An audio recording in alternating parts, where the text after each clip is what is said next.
Good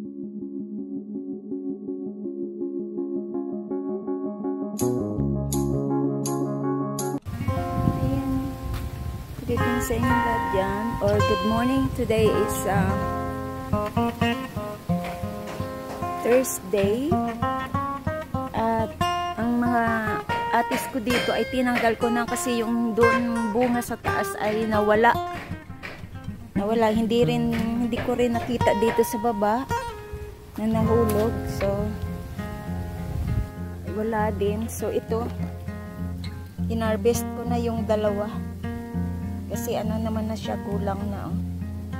Isa sa mawala pa. So, ubos na yung atis. So, wala nang bunga. At itong saging. Nabisi kasi ako kaya hindi ko siya natagpas. So, parang uubusin na naman ng daga. Kaya, samahan niyo po ako. Ayan na siya, wala na ng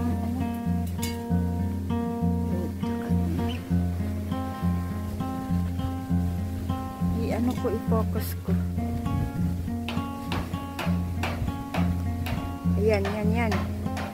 Maubos na naman niya. So, samahan niyo po ako. Tagpasin ko na siya. At manguha ako mamaya ng mga puso. Meron dito mga puso. Ayan, kuhanin natin.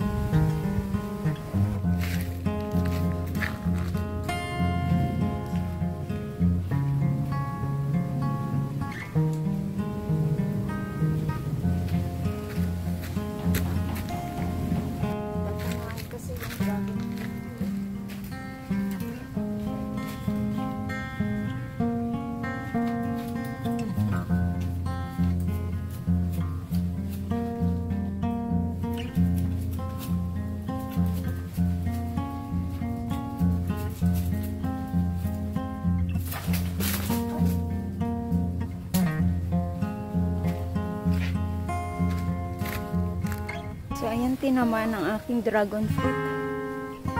Nasira. Ano yung aking dragon fruit? Tinamaan ng bunga. Ayan. Nagkanda tanggal. Pero, tutubo naman to.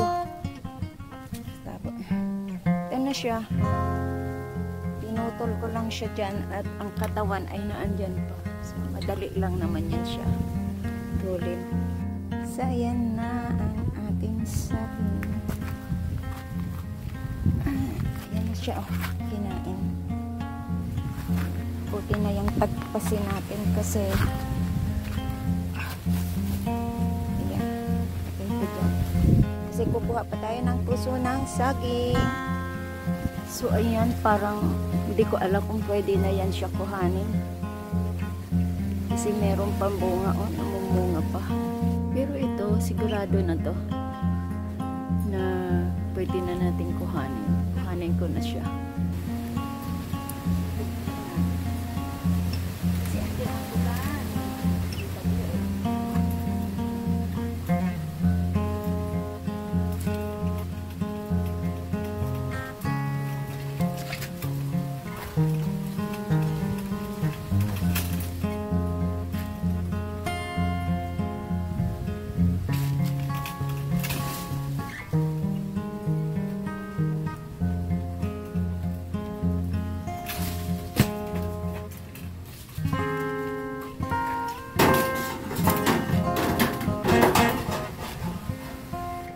So, ayan.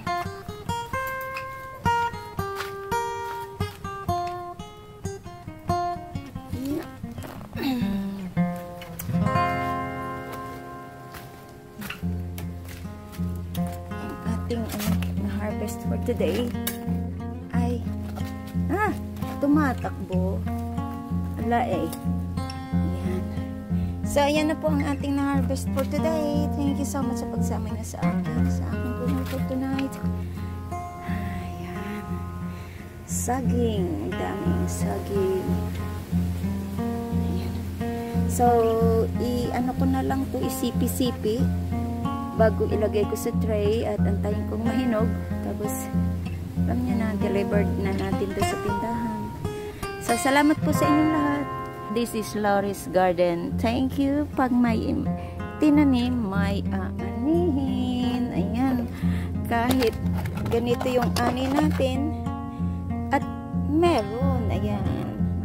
Naubos ko na harvest ang ating atis. Kasi inuunahan tayo ng dami ditong nag-harvest ng mga hayop. So, alam mo naman, nagugutom din sila. So, thank you ha. Salamat sa inyong lahat dyan.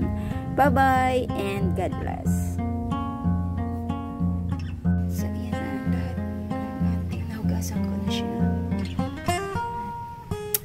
Biyaya mula sa ating Panginoon. Yan. At blinas niya ang aking garden. Thank you, Lord.